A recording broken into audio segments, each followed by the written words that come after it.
Next on TMZ, our crack team of journalists uncover the most important news. Kim Kardashian, shoes 2 weeks old. Oh! This is the biggest news since man walked on the moon. That's right. Oh my God. TMZ, we're really important. Jennifer Love Hewitt has cellulite. Cellulite! Andrews, new front page. Jennifer Love Hewitt shows cellulite. She cares nothing for the world. I am also offended. TMZ, your life would be nothing without us. Brad Pitt taking his kids to school. So what, you think he's like a person or something? Like he can just live life like the rest of us? TMZ, you'll need to know this or you'll die. Now let's see if our newest member has anything to say. Mr. Critic, what do you got? Is it time for commercial yet?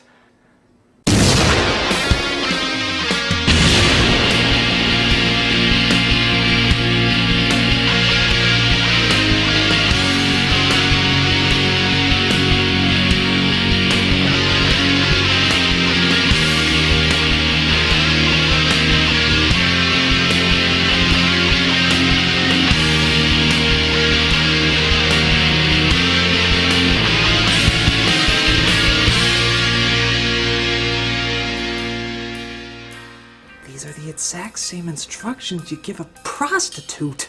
Now, Mr. Critic, isn't this much better than mocking us on your website? Yeah, well, it was very kind of your people to get in contact with our people and let us know that you didn't like the way we represented you. It's good to know that an industry that mocks so many has such a thick, non-hypocritical skin themselves. Well, I'm just glad you took our offer to come down here for a day and see that we conduct very important, very serious work. I thought I'd take a chance and hope that one of us could learn the meaning of the word fair. Though I guess it was too optimistic to assume both of us would. Sir! Jennifer Lopez was caught with nose hairs. Take me back from my keyboard! It's not easy representing someone, let alone their work. Maybe Steven Spielberg should have thought that when he took over Stanley Kubrick's long-awaited fairy tale. And this was no easy task. Kubrick, director of A Clockwork Orange and 2001: A Space Odyssey, and Spielberg, fuck, you all know who he is, were as far on the opposite ends of the directing spectrum as you could possibly get.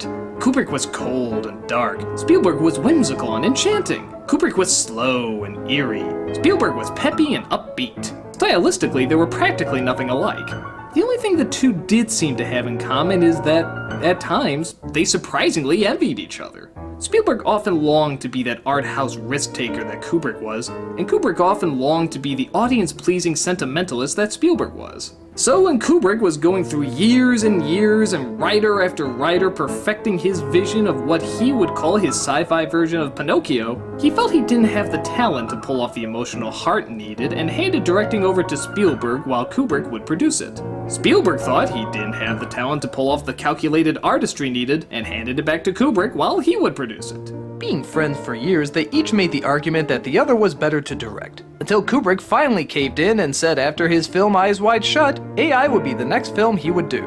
And just to make things even more complicated, Kubrick died. So Spielberg thought it best that he bring the legendary director's masterwork to life himself, resulting in the awkward, unfocused, and confused little train wreck we all know as AI.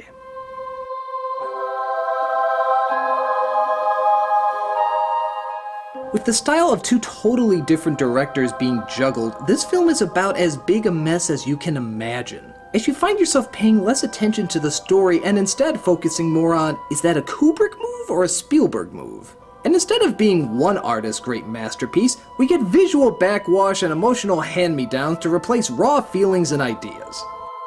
So let's see how the Master of Heart represents the Master of Art. This is AI.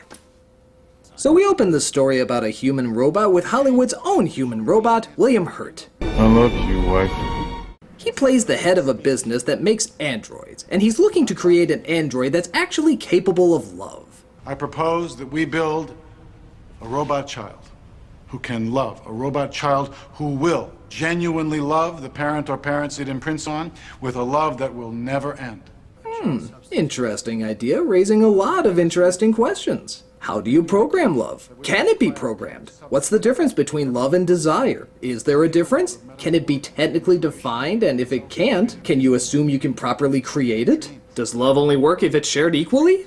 All of these questions and more will be thrown into the kinda category, as we have to establish this future that clearly exists only to justify our characters' idiot moves. For example, in this post-apocalyptic world, yeah, it's about as post-apocalyptic as a Betty Crocker commercial, pregnancy must be sanctioned to keep population under control after the ice caps melted. This is rough, seeing how one couple has to keep their child frozen because he's suffering from "we need to keep you out of the first 20 minutes" itis. And thus they seem like the perfect parents to try out their new boy toy. I like your floor. This is David, played by Jesus You're Scary Haley Joel Osment, who's been allowed to be their son. This imprinting is irreversible.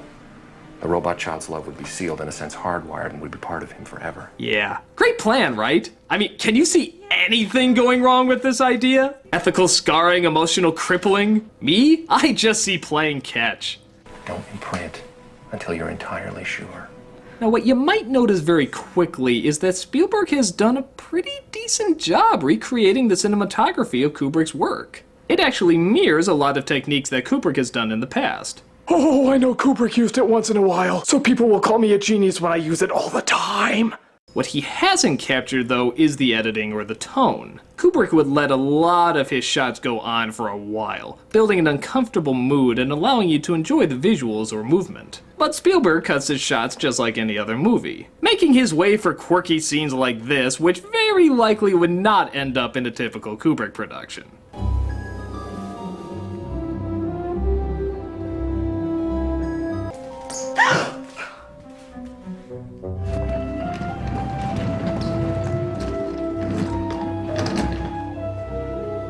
Yeah, I think if Kubrick was directing this, we all know how this scene would go.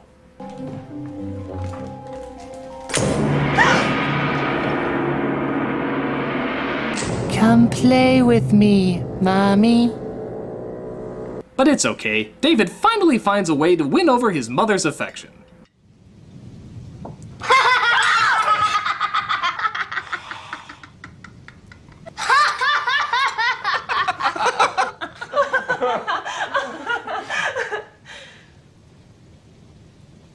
What? You would shit your pants and throw the fucking thing away? Well, not our mother. She figures that's enough to push the "I love you forever" button, which programs the child to never stop obsessing over her till the end of his days. Boy, if they knew that was the selling point for most parents, they'd have them laugh at even more things. Hey, David, look! Keys! A housing foreclosure! Crash! Tracy Morgan! Ooh, he's a keeper. So David is now programmed to love only his mom. But not his dad so much, seeing how he never refers to him as Dad. Hello, David. Hello, Henry. Ouch! Might as well change his name to "I'm not your sperm." David also gets a new playmate, a little toy named Teddy. Hello, Teddy. Hello, David. Why does that create uncomfortable flashbacks?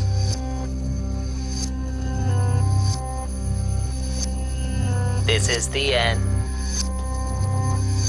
My cuddly friend, the end. This is the end.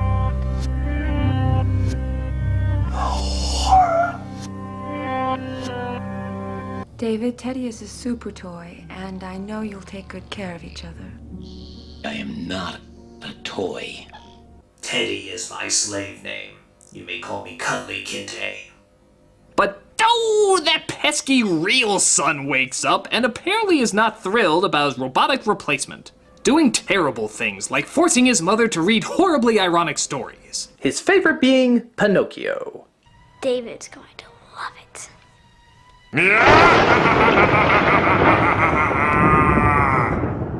But David ends up liking the story, particularly the part about where the blue fairy turns Pinocchio into a real boy. But Pipsqueak McPimplefuck constantly reminds him that he's not a real boy. So, fighting for his mother's attention, he tries eating spinach to convince that he is real.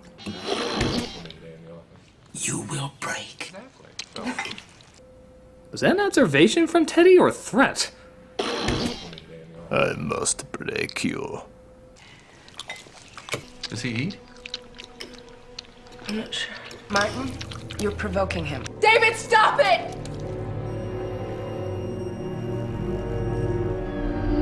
Oh no, they use Photoshop smear. We need heavy-duty Mario Party for this. He gets fixed up, but scheming McWeasel bitch has yet another plan. I want a lock of Mommy's hair. I'll share it with you. And if you had it and wore it, she might love you even more. The Ranger isn't gonna like this, Yogi. He tries cutting off the hair, but ends up looking like a poster child for Lizzie Borden's barber school, which ends up getting the parents concerned. If he was created to love, then it's reasonable to assume he knows how to hate. And if pushed to those extremes, what is he really capable of? And more importantly, why did none of the scientists putting him together ever think of this? Why is it every story where someone wants to play God, they're always like, those questions will just go away? Why does nobody in movies ever think of the consequences? Consequences, consequences, as long as I'm rich. But through misunderstanding number 20, David becomes afraid of some bullies, hides behind his brother, and they both fall into the pool, resulting in his brother almost getting killed. So I guess it's finally time to bring him in and have the scientists look at a lot of these kinks going on, huh? Nope, nuke him. Yeah, no, there's no other alternative. He's gotta die. Just hop in your mechanical hot dog and tell him we're taking a trip to the liquidation factory. Come on, it's an easy choice. It's not like anybody would grow attached to him with his big puppy dog eyes, innocent smile, and will to love past the end of time. I mean, Jesus, what if kids in the 90s had to get rid of their Furbies the exact same way? Teddy, no! I'm sorry, son, but you read the instructions. Once he starts malfunctioning, he has to be bludgeoned to death as violently as possible. But I love it! Oh, God! Oh, now don't tell me you want to see the therapist again. Where are we going? What's for dinner tonight? Tell me about the rabbits, George. I have to leave you here. No. No, no, no, no, no.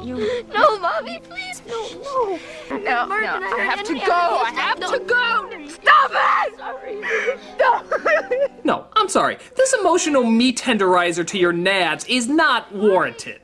There's a bajillion other ways around this. Reprogram him, change the settings, wipe his memory, adjust his abilities. Be more specific in your commands. Nothing about this makes any sense. I think the only way it would make even less sense is if Batman showed up and said, I pulled his brother into the pool. I'm sorry I didn't tell you about the world. And if his mother loved him so much, she wouldn't leave him to roam alone in this dangerous world she's sorry she never taught him about. She would know it's much worse to leave him alive knowing he'll never see her again than it is just to shut him off. I mean, come on, Spielberg. Cooper covered his tracks better than this. I mean, what human being would be so absent-minded and so cruel? Okay, people, story time. Duty calls. Bimby! We dedicate our lives to make sure you have none! Alright, guys, go. I was digging through Leonardo DiCaprio's garbage, and I found McDonald's. You mean he eats food? Obviously, someone's in financial difficulties. Ba-da-ba-ba, I'm bombing it. Bimby! Weasley's what you need! Guys, I have a picture of Natalie Portman with a mustard stain on her shirt. Shun her! We must shun her! Put that picture on the front page! The people must know! I have the power! Bimby! Watch us, you dumbasses! Watch us! Crick, what do you got? Oh, well, I did find a story here that Sandra Bullock... Sandra Bullock will be honored for donating $25,000 to the Warren Essen Charter High School, which was destroyed in Hurricane Katrina. Oh, she also opened an on-campus health clinic there as well. You say what you want about her shitty movies, but that's pretty cool, right? I mean, that's really big of her. Chick's fat. What? Chick's really fat. Mr. Norton, new front page. Sandra Bullock, ballooning the blind side of her backside. Bimby! Our fault, dear Brutus, lies not in our stars, but in ourselves. I mean, we trend to the end! Miss Lewis, what's wrong? I just for a second thought about doing real journalism, respecting my job, and contributing something important to people's lives. Miss Lewis, pull yourself together. Your job is bullshit. If you don't report Emma Watson possibly having a double jam, then who will? But I Just swallow your dignity and remember, you have no soul to lose. Okay, I'm good. Good. Timsy! We're cool! Really, we're cool! So we cut to what I like to call movie 2 because, yeah, from this point on, it is pretty much an entirely different movie, where we see Jude Law playing a prostobot. He's in trouble because he's framed for a murder by a jealous ex-lover, and thus is on the run. Because apparently, even though it's explained very clearly that none of these robots are able to have feelings, they do seem to have a need for self-preservation, and a need to form opinions, and a need to be sarcastic, and a need to have distinct personalities, and a need to adapt, and a need to change, and a need to interact, and a need to survive, and a need to help, and a need to protect, and a need to fight, and a need to lie, and a need to deceit, and a need to want, and a need to desire, and a need to do just about anything a goddamn human being emotionally needs to do. But, just to emphasize again, none of them have any emotional feelings whatsoever. Yeah.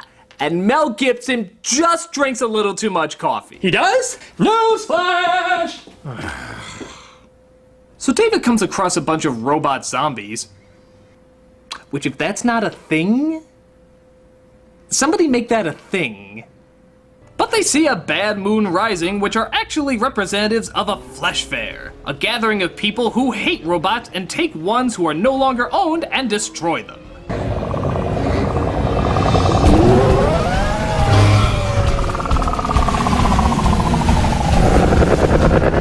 Okay, I know we're trying to hammer in the whole fairy tale thing, but really?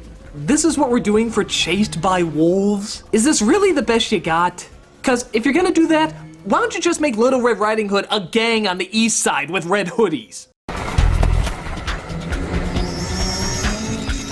Just posing for the camera to show off that effect? Okay. So they get caught in a net. Yeah, apparently the super strong robot's greatest weakness is a net, as they drag him to the last place they want to go to.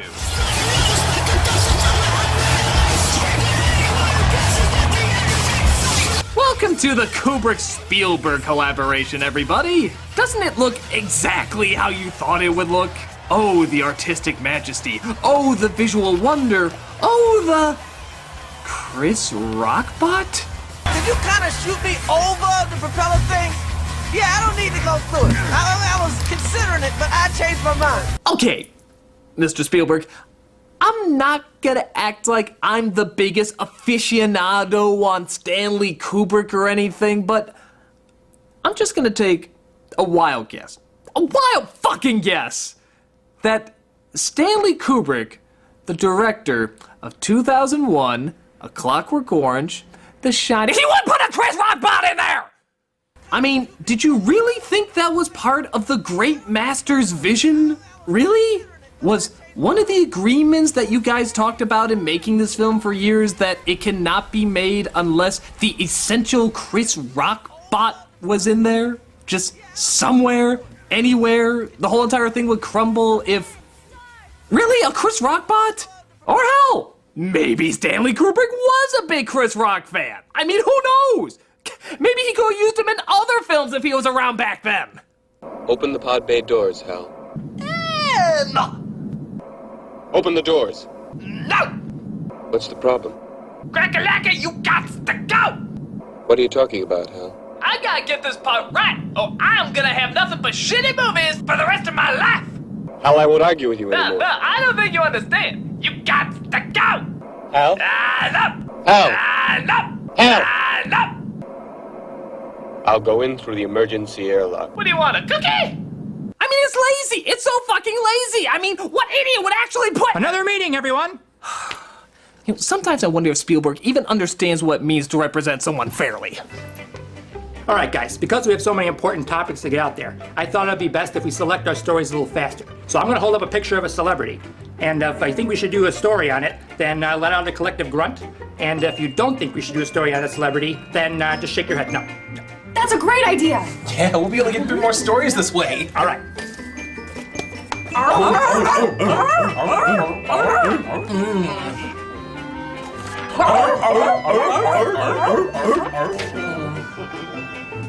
Now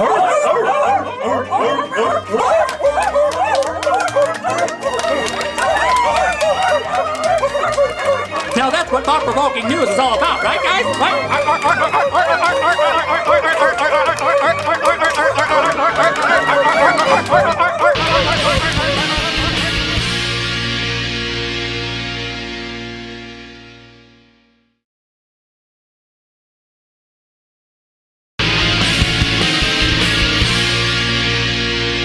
So we return back to the Flesh WWE Monster Truck Anti-Gay Marriage Fair when somebody thinks David shouldn't be there. Your machine. My name is David. Impossible. Why? He looks like every other robot there, at least the ones that look human.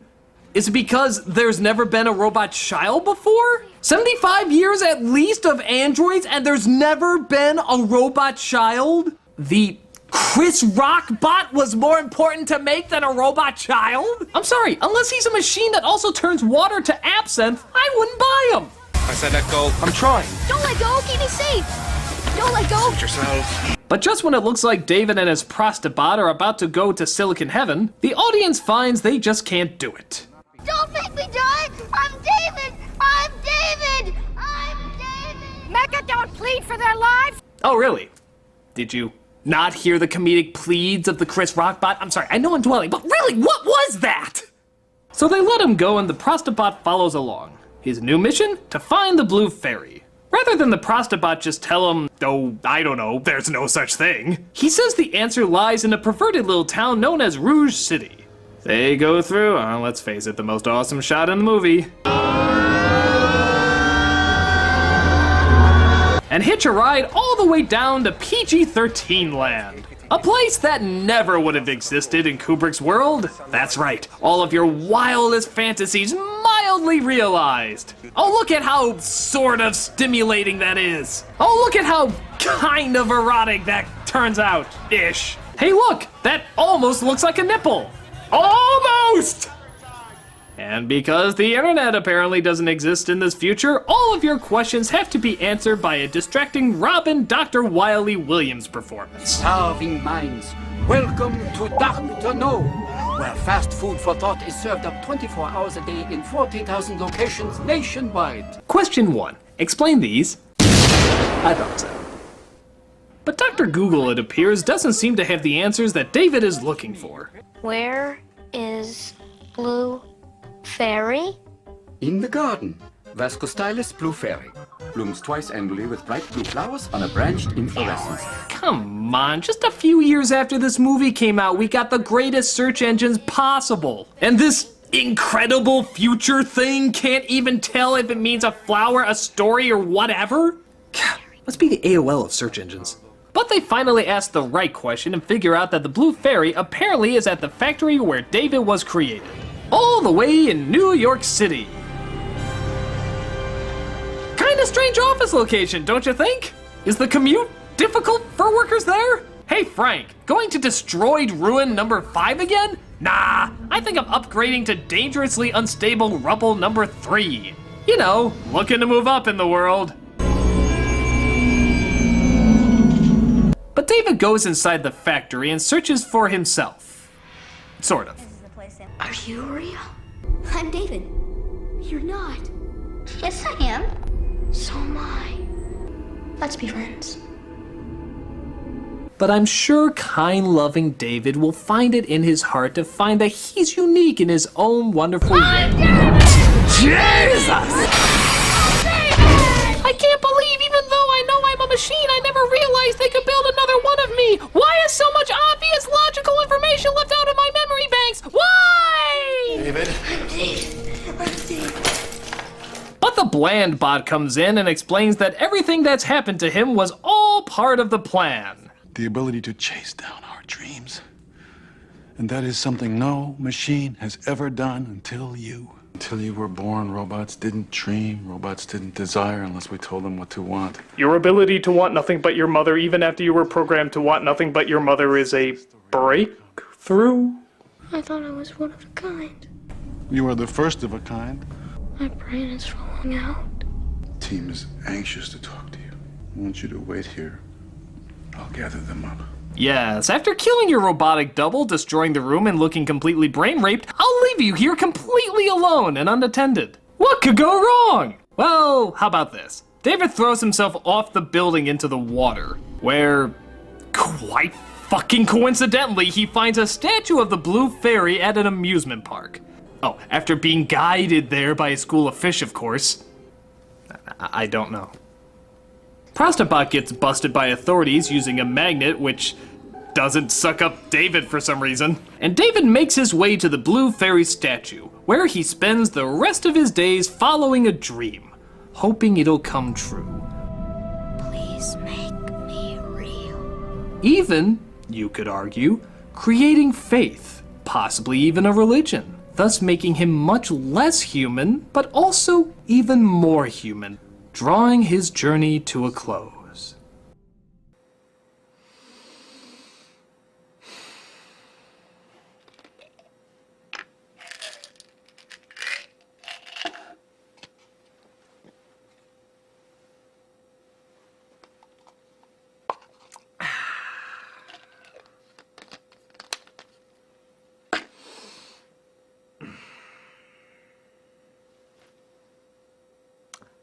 "2,000 years later?"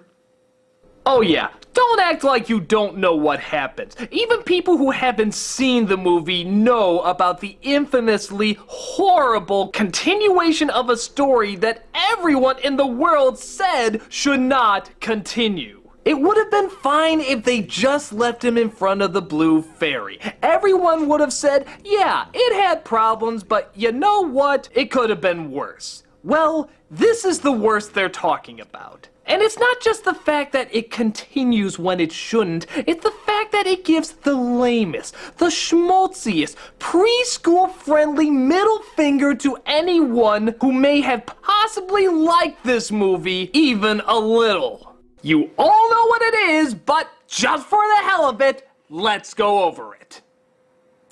Aliens arrive. Oh wait, no, I'm sorry. Robots that are never clarified as robots unless you read the script. And discover David 2,000 years later, frozen in ice. Yeah, apparently his circuits and programming survived all that time. The longest lasting in human creation. Just don't feed him spinach.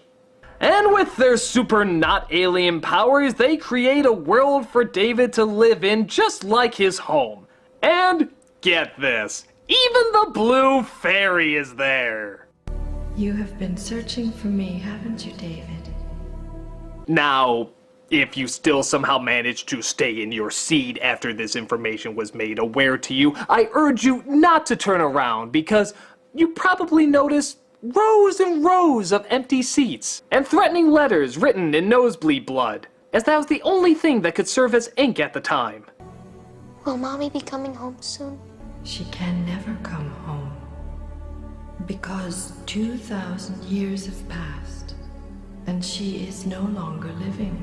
Yes, our technology only extends to Blue Fairy science. We can bring inanimate wood to life and give it a personality based on your memory, but the one thing that takes up the most of your fucking mind we can't materialize for some reason. We're kind of dumb not aliens that way.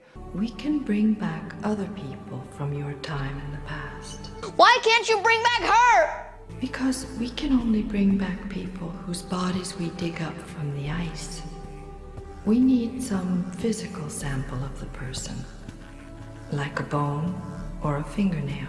Oh yeah, because the enchanting fairy tale atmosphere is really completed with talks of DNA samples and scientific reanimation. God, a fucking Blue Fairy is saying this! David, do you remember when you cut some of Mommy's hair? Oh, tell me Teddy doesn't have it. Tell me Teddy doesn't have it. Oh, he does. Kinda sick, actually, but I won't question the motives behind a children's toy who doesn't have motives, remember? No feelings. We clarified that, Now you can bring her back. Your wish is my command. So, joy of joys, the Blue Fairy can bring Mommy back, right? Well, listen to this horsecock. Those who were resurrected only lived through a single day of renewed life. If we bring your mother back now, it will only be for one day. Maybe the one day.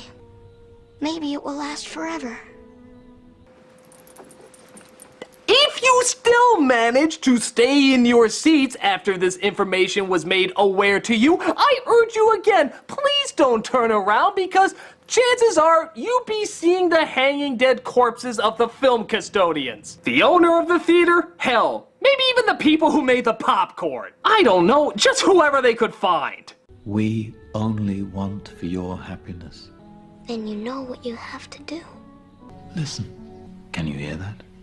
Go to her, David. Oh, so they already brought her back to life. They were just fucking with him by giving him the option. I mean, if he said no, would they have just eaten her or something? I found you. She wakes up in a Folgers commercial and they intend to spend the whole day together as if it was her last because, yeah, that's the gist of it. David had never had a birthday party because David had never been born. So they baked a cake and lit some candles. Now make a wish. It came true already. If you still manage to stay in your seats after this information was made aware to you, I desperately urge you, do not turn around and look behind you, because chances are your theater is on fire. I don't know if you remember the great AI theater burnings of 2001, but it cost many moviegoers their lives. Yet the causers of the fire still got a refund. And for the first time in his life, he went to that place where dreams are born. And Teddy?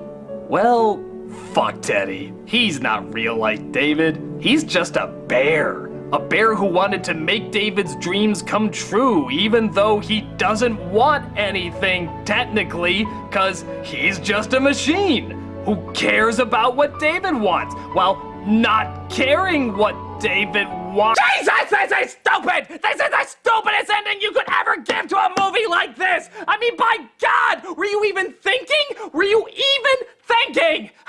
And we all know who's to blame, right? We all know exactly who's to blame for this schmaltzy crap. Spielberg. He's the culprit. We all know it. It's got to be Spielberg. I mean, obviously Kubrick would have ended it under the water and Spielberg added that last 15 minutes. There's no other explanation. Wait, just look at it here. Just look at it here. Yeah, there you go. The writers who were originally working on AI all thought it was crazy when Kubrick wanted to bring David's mother back. What? That ending was Kubrick's idea. In fact, most of the original writers thought it wouldn't work. But Spielberg did his best to work with him and get across the idea he had in mind. So, Kubrick's to blame for that ending? The Stanley Kubrick? The Shining, A Clockwork Orange, Paths of Glory? He's the one that put together the incredibly sappy ending? Wow. Maybe in the end, Kubrick was trying to make that Spielberg movie he never could. Which ironically resulted in Spielberg making that Kubrick movie he never could. The film is so disjointed and all over the place, and clearly not one vision. But at the same time, bringing that vision to life, even though so many people were against it, just to make a close friend's dream come true. Maybe he understood Kubrick better than we thought he did. Maybe he understood him better than any of us did. Maybe representing a person's work and representing a person himself are more similar than we realized. Who's that guy? Oh, well, that's Stanley Kubrick, sir. Kubrick. I know that name. Oh, well, you should. He directed 2001: A Space Odyssey, A Clockwork Orange, The Shining, just to name a few. And, what are you looking up about him? Oh, just how Steven Spielberg and him were friends, and how he directed a movie for him after he died, and how they might have actually been closer to each other than a lot of people gave him credit for. That sounds pretty good. Do you mind if we use that for the topic of this week's show? Sure, go for it. Well, goes to show you again. Some people can, in fact, surprise you in the end. Next TMP! Where Stanley Kubrick and Steven Spielberg gay for one another? Look out, Bert and Ernie! So my research shows that these two are all over each other. How can Spielberg be all over that fat blob? Well, it's easier to understand than half his crappy movies. Yeah, hello, 2001? I mean, like, if I can't understand it, then that means it sucks. What a hack!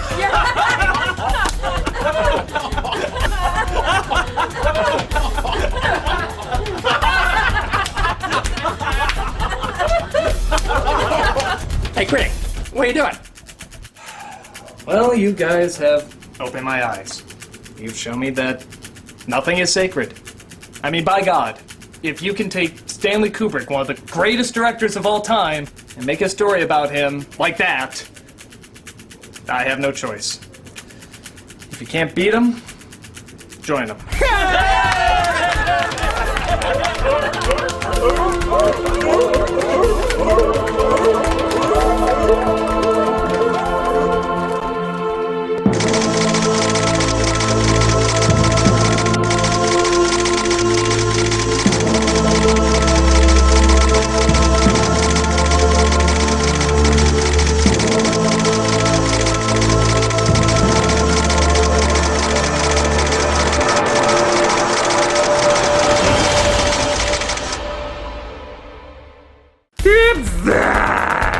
Our staff suicides are at a new low! Well, everyone, in light of the Critic's recent breakthrough, I think it's only fair that we let him go first, okay?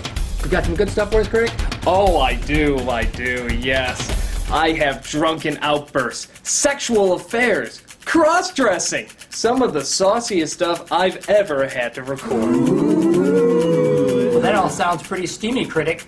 How did you get so much footage of people doing such rotten stuff? Oh, it was quite easy, actually. I just followed all of you. What? Yeah, for example, Mr. Aaron, I got some lovely snapshots of you cheating on your wife. Oh, don't laugh too much there, Mrs. Adams. You're the one he's having the affair with. And Mr. Norton, I have a wonderful audio recording of you drunk off your ass and using some very choice words. No, really. If we just wipe out all the Chinese, we wouldn't be afraid of nothing anymore. That's not me. That's an imposter me. And Miss Lewis, who can forget that enchanted evening that I recorded not 24 hours ago? You were amazing. And our dear beloved boss, take a look at what I recorded when you thought you were alone in what you thought was a closed office. Ooh, I'm Kim Kardashian. I'm Kim Kardashian. Yeah, not so hot when the 2-week-old shoe is on the other foot, is it? But you want to know who the biggest idiot of them all is? This guy right here. Yeah, all because of what he thought of this.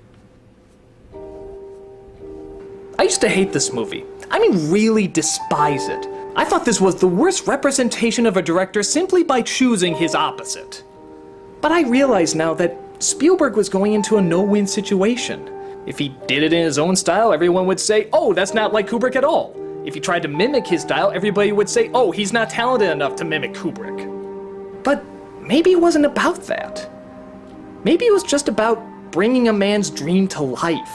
A dream that this man obsessed over for years and years and a really good friend didn't want to see go to waste.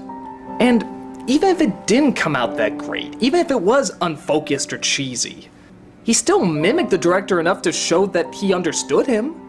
He still created some interesting conversations and ideas. And you know what? He fucking tried. He tried to the best of his abilities to properly represent a person who was very close to him. Which is more than I can say for anyone in this room! Maybe Kubrick would have done it better, maybe he could have done it worse. Hell, it's totally possible for a great director to make a bad film. But what nobody can deny is that Spielberg did his best to make a friend's dream a reality. And nobody, fucking nobody, can fault him for that. Yeah, well, he's still fat. Well, I guess it doesn't matter. All the world knows your evil little secrets anyway. But how do we come back from this? How do we make them forget? Well, maybe if you ask all the people on the internet over and over to forget, maybe, just maybe, your wish will come true.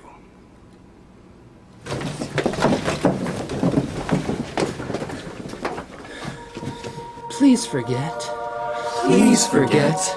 Please forget. Please forget. Please forget. Well, maybe the longing for dignity is the beginning of dignity. Please forget. I'm the Nostalgia Critic guy, remember it? Please forget. And don't you forget! Please forget. I don't think it's working. Let's try something more positive.